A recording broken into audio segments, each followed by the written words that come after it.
नमस्कार। तो चलिए आज बात करते हैं ग्रोवर ज्वेल्स लिमिटेड के आईपीओ की। क्या ये एक सुनहरा मौका है या बस दूर से चमकती हुई कोई चीज? आइए इसे थोड़ा करीब से समझते हैं। तो सबसे बड़ा सवाल यही उठता है कि क्या ग्रोवर ज्वेल्स सच में एक छिपा हुआ हीरा है जिसे बस खोजे जाने की देर है, या इसकी चमक सिर्फ ऊपरी है? इस पूरी बातचीत के आखिर तक हमें इसका जवाब मिलने की उम्मीद है।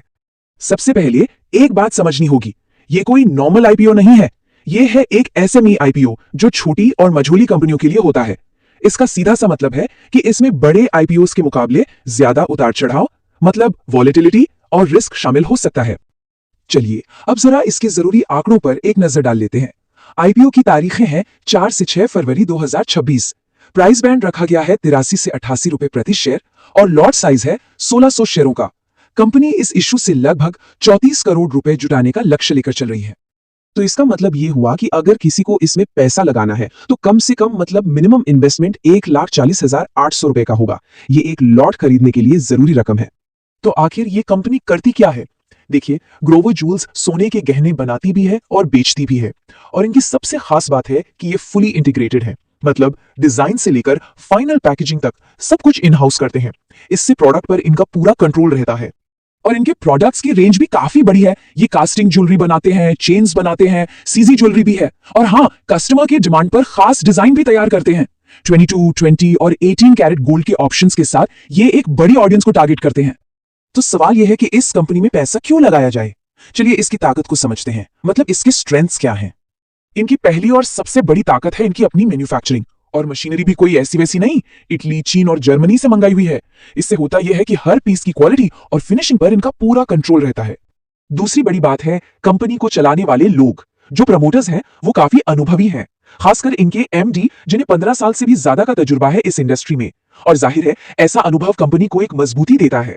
तीसरी ताकत है इनके प्रोडक्ट्स की वाइड रेंज। मतलब इनके पास हर तरह के ग्राहक के लिए कुछ ना कुछ है, चाहे किसी को 22 कैरेट का ट्रेडिशनल डिजाइन चाहिए हो या 18 कैरेट में कुछ मॉडर्न, ये हर जरूरत पूरी करते हैं।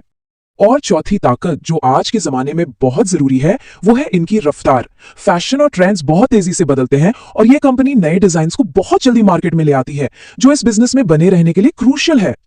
लेकिन जैसा कहते हैं, हर सिक्के के दो पहलू होते हैं। अब जरा उन बातों पर भी गौर करते हैं जो इसके लिए रिस्क बन सकती है। मतलब वो कौन सी चीजें हैं जिन पर ध्यान देना चाहिए।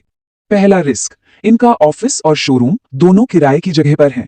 अब सोचिए, अगर किसी वजह से लीज खत्म हो जाए या किराया बढ़ जाए तो अचानक से ऑपरेशन पर असर पड़ सकता है और खर्चा भी बढ़ सकता है। दूसरा रिस्क तो ज्वेलरी बिजनेस का एक जाना माना रिस्क है, सोने की कीमतों का उतार चढ़ाव। गोल्ड ही इनका रॉ मटेरियल है, दाम ऊपर गए तो लागत बढ़ी, दाम नीचे आए तो स्टॉक की वैल्यू कम हो गई। ये एक ऐसा रिस्क है जिससे इन्हें हमेशा डील करना होगा। तीसरा रिस्क है इनकी ज्योग्राफिक कॉन्सेंट्रेशन। मतलब इनकी ज्यादातर कमाई दिल्ली और उसके आसपास के राज्यों से ही आती है। तो अगर उस एक खास इलाके में मार्केट स्लो होता है तो उसका सीधा असर इनके बिजनेस पर पड़ेगा। आगे बढ़ने से पहले एक टर्म समझ लेते हैं, जीएमपी यानी ग्रे मार्केट प्रीमियम। आसान भाषा में कहें तो ये आईपीओ आने से पहले का एक तरह से हवा का रुख है। ये बताता है कि मार्केट में इसको लेकर कितना एक्साइटमेंट है। और ग्रोवर ज्वेल्स का जीएमपी फिलहाल चल रहा है लगभग 3%। तो इस 3% का मतलब क्या निकाला जाए? देखिए, इसका मतलब है कि मार्केट को उम्मीद तो है कि लिस्टिंग पर कुछ फायदा हो सकता है, लेकिन किसी बहुत बड़ी धमाकेदार लिस्टिंग की उम्मीद फिलहाल नहीं दिख रही है। तो आखिर में पूरी तस्वीर क्या बनती है? एक तरफ कंपनी का बिजनेस मॉडल मजबूत है, मैन्युफैक्चरिंग पर फोकस है, लेकिन दूसरी तरफ ये एक एसएमई आईपीओ है जिसमें वॉलेटिलिटी ज्यादा होती है, और कम जीएमपी भी कोई बहुत मजबूत इशारा नहीं कर रहा। और यहीं पर आकर हम एक बड़े सवाल पर रुकते हैं, किसी नई कंपनी के लिए ज्यादा जरूरी क्या है, एक मजबूत बिजनेस या फिर मार्केट का जोरदार हाइप? इसका जवाब ही शायद ये तय करेगा कि ग्रोवर ज्वेल्स किसी के पोर्टफोलियो के लिए एक छिपा हुआ हीरा है या नहीं। अगर आपको ऐसी रियल मार्केट नॉलेज चाहिए